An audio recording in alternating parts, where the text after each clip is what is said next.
Assalamualaikum warahmatullahi wabarakatuh. Nama saya Muhammad Raihan Ramadhani.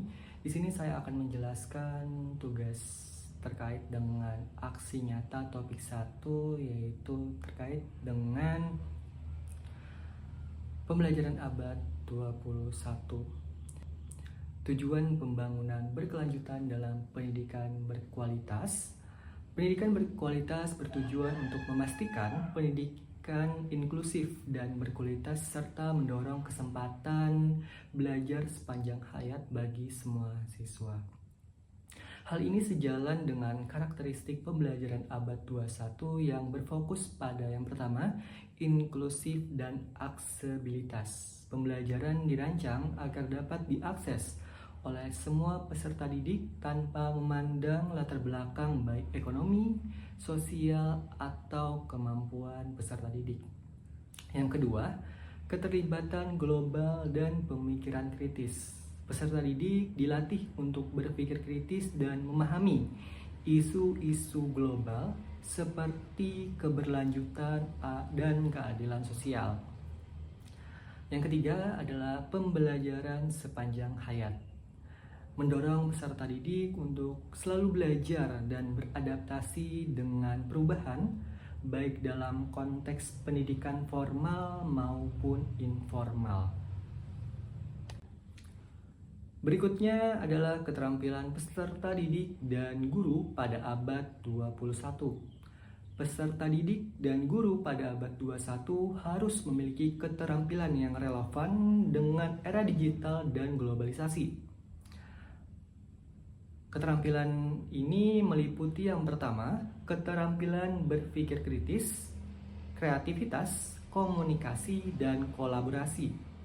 Peserta didik dan guru harus mampu memecahkan masalah yang kompleks, berinovasi, bekerja sama dengan orang lain dari berbagai latar belakang, dan berkomunikasi secara efektif.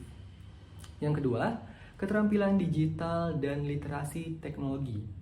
Guru harus memanfaatkan teknologi untuk menciptakan pengalaman pembelajaran yang menarik.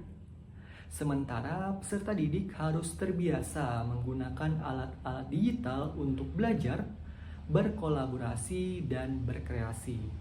Yang ketiga, kemampuan beradaptasi dan fleksibilitas. Peserta didik dan guru perlu cepat beradaptasi dengan perubahan lingkungan belajar, teknologi baru, dan tantangan global. Lalu berikutnya adalah model pembelajaran pada abad 21. Nah, model pembelajaran pada abad 21 mengadopsi metode yang mendorong partisipasi aktif dan inovasi. Beberapa metode atau model utama itu meliputi yang pertama, blended learning, menggabungkan pembelajaran tatap muka dan online untuk memberikan fleksibilitas dalam proses belajar mengajar. Yang kedua adalah flipped classroom. Siswa belajar konten di luar kelas melalui media digital, sementara waktu kelas digunakan untuk diskusi, kolaborasi, dan penerapan praktis. Yang ketiga adalah project based learning atau PBL. Siswa belajar melalui pengerjaan proyek nyata yang mendorong penelitian, kreativitas, dan aplikasi praktis dari konsep yang dipelajari. Nah, model atau metode ini sesuai dengan karakteristik pembelajaran abad 21. Yang pertama adalah berpusat pada peserta didik, kontekstual dan relevan, dan yang terakhir adalah berorientasi pada hasil dan keterampilan yang nyata.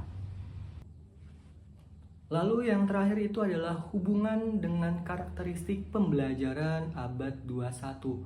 Dari ketiga elemen tadi, karakteristik utama pembelajaran abad 21 menonjolkan sebagai berikut.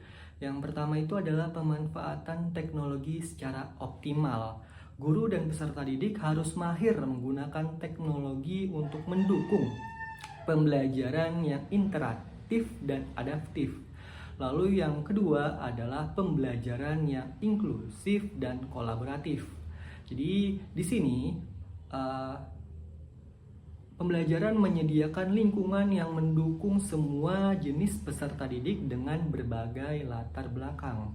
Yang ketiga adalah fokus pada keterampilan berpikir tingkat tinggi atau higher order thinking skill, yaitu mengajarkan siswa untuk berpikir kreatif, kritis, dan memecahkan masalah yang kompleks. Lalu yang terakhir adalah pembelajaran sepanjang hayat. Jadi di sini pembelajaran itu mendorong pembelajaran yang tidak berhenti di ruang kelas, melainkan menjadi bagian dari gaya hidup individu.